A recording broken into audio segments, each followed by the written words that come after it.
Tumaksat, isunod na natin kaagad. Erwin Tulfo, kukumprontahin si Alan at si Pia para itigil ang drama nila at pag-lecture mamaya sa impeachment hearing. Pakinggan natin. Sir Bad, pasok.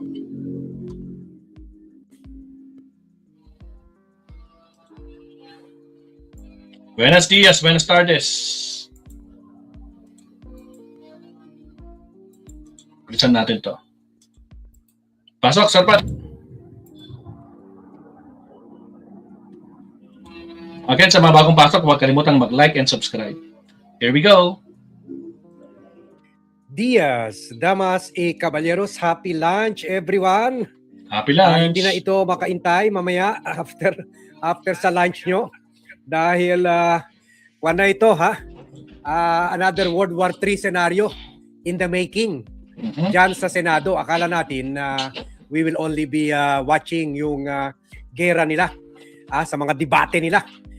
Whether mabuksan na, whether i-allow nila Alan na mabuksan yung mahiwagang BIR box or whether i-allow na mga DDS senator maipresenta ng prosecution yung mga bank officials, mga bank managers na hawak sa 6.7 billion bank transactions ni Sara Duterte.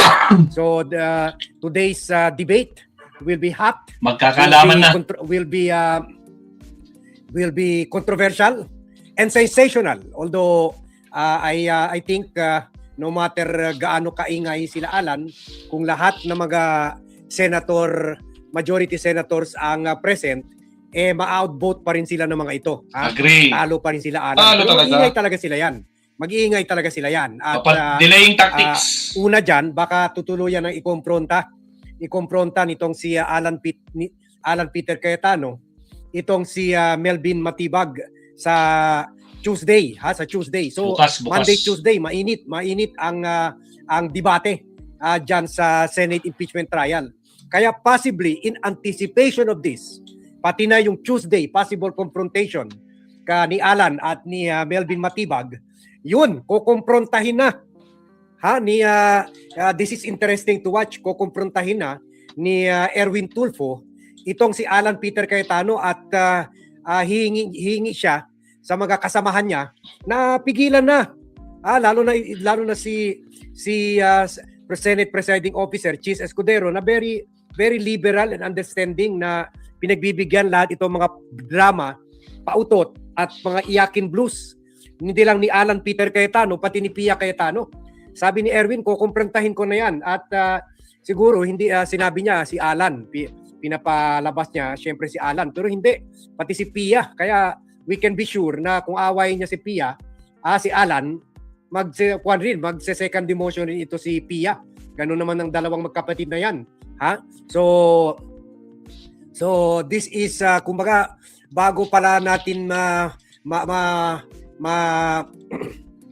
mapanood yung fireworks sa debate ukol sa BIR box at sa bank records ni Sara, yun, magkakaroon muna ng preliminary discussion on whether dapat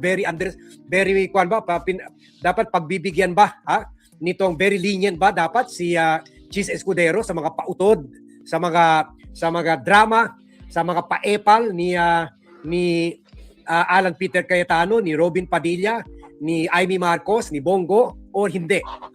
Una dito, naglabas na nga ng pahayag si Ping na napupunuan na siya dito sa mga lecture na ginagawa from day one ni Alan Peter Cayetano. Kasi sa ngayon, dapat ang pinapakinggan lang natin yung defense. Ang bagal-bagal na. Ang nagpapabagal ang defense dahil puro pang-kontra lang ginagawa nila, puro pang delaying tactic lang ginagawa nila. And then eto pa, dagdag pa dyan, sila Robin, sila Alan Cayetano at sila Pia Cayetano, pa rin, naubos ang oras sa mga pautot nila, sa mga gimmick nila, sa mga padrama nila. Kaya sabi ni Erwin, dito matetest talaga gaano kagaling itong si Erwin Tulfo.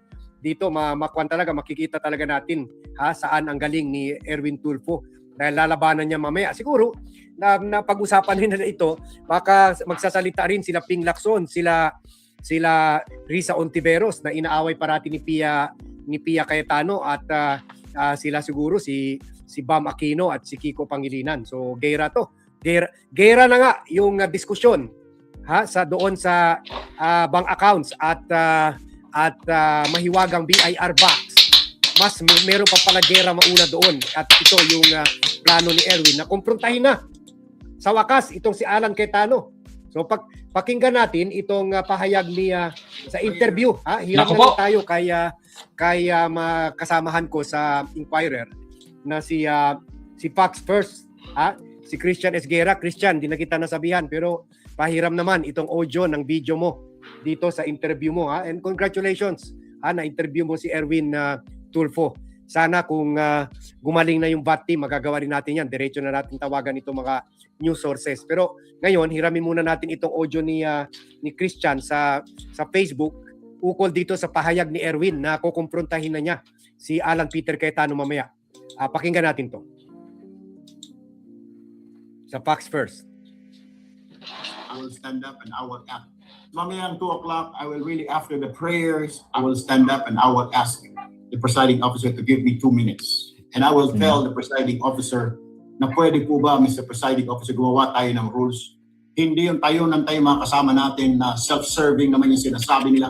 Questionin ba naman? Yung mga kasama namin, kumukonti na lang kami. Anong pakialam ng impeachment court doon? Kasalanan ba ng impeachment court yun? Makulong yung mga kasama namin. Did we tell the government? May magagawa pa kami kung ikukulong. Bakit? Under ba sa amin ang Sandigan Bayan? Under ba ang Ombudsman? Under ba ang Malacanang? Kung sino man ang pakulong sa kanila? Bakit kayo magagalit dito sa Senate? Bakit kayo magagalit? Bakit kayo ilalabas yung sama nyo sa impeachment court? O magkakasuhan kayo, imbestigahan kayo ng NBI? Bakit kayo magyayaw-yaw dito? May proper forum, Christian. May proper forum. You have, this impeachment court was established solely for the purpose dito po kay Vice President Sara Duterte na yung ating Vice President inaakusahan na kung ano-ano 4 articles na kailangan kung i-impeach ba siya o hindi. Hindi ito ang proper forum para mag-yaw-yaw yung mga kasama namin. Kumukonti na lang kami. Ilan na lang kami. O bakit mo ako imbestigan? Ang tagal na ng kaso na yan. Hindi. This is not the right forum for you and this is not the right place and right time. Doon ka, mag-press conference ka. Doon ka, mag-Facebook live ka. Total, gusto mo naman mag-Facebook live. Do that. Somewhere else natin the impeachment court. You are wasting the time of the impeachment court. Ano lang yung question Marami na rin sasabi sa pwede niyo sabihin. Kaya ngayong araw na ito, isasabihin ko doon sa dalawa, tatayo ako sa floor na I will tell the presiding officer to give us a ruling. Ano ba talaga ang rules natin dito? Pwede ba magsalita na kung ano-ano? Pwede bang namatay yung aso ko kahapon? Pwede ko idalhin dito yung aso ko namatay dahil hindi dumating yung ambulansya? Pwede ko ba sabihin dito? No. Problema mo na yun, yung anxiety mo, yung anguish mo, yung anger mo, dalhin mo doon sa ibang lugar. It's not in the impeachment court. This is the impeachment court.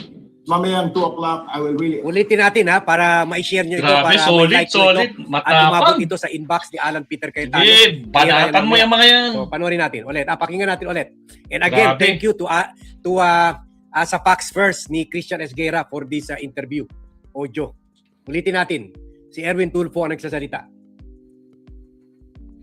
After the prayers, I will stand up and I will ask the presiding officer to give me 2 minutes. And I will tell the presiding officer na pwede po ba, Mr. Presiding Officer, gumawa tayo ng rules. Hindi yung tayo mga kasama natin na self-serving naman yung sinasabi nila. Questionin ba naman? Yung mga kasama namin, kumukonti na lang kami. Anong pakialam ng impeachment court doon? Kasalanan ba ng impeachment court yun? Makulong yung mga kasama namin. Did we tell the government?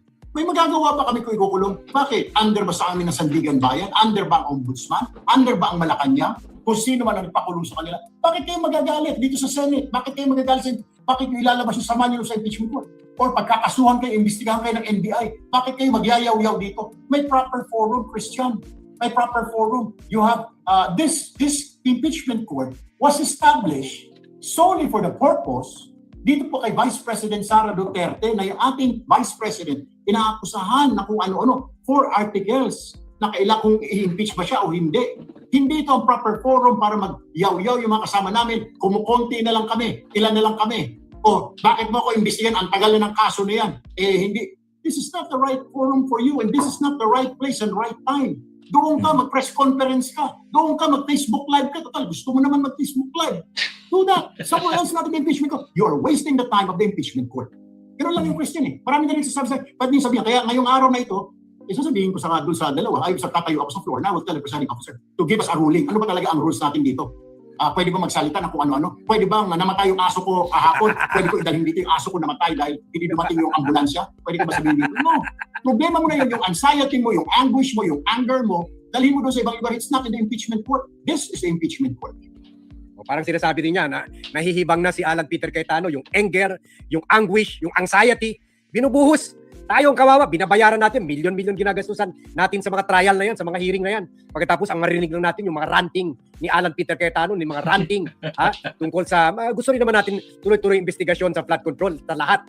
Pero hindi, the impeachment trial is not the proper venue for that. Ito rin problema kay Cheese, na parating pinagbibigyan itong si Alan at saka si Pia, dapat hindi na. So at least dito lang, sana matuloy itong konfrontasyon sa kanila ni Erwin Tulfo mamaya 2 o'clock at sana mahiya naman sila. Kasi syempre, hindi naman natin mapigilan baka sasabihin pa rin ni Cheese Escudero, right nila yan. Pero sana naman mahiya na itong sila Alan Peter Cayetano, lahat tayo nagrereklamo na.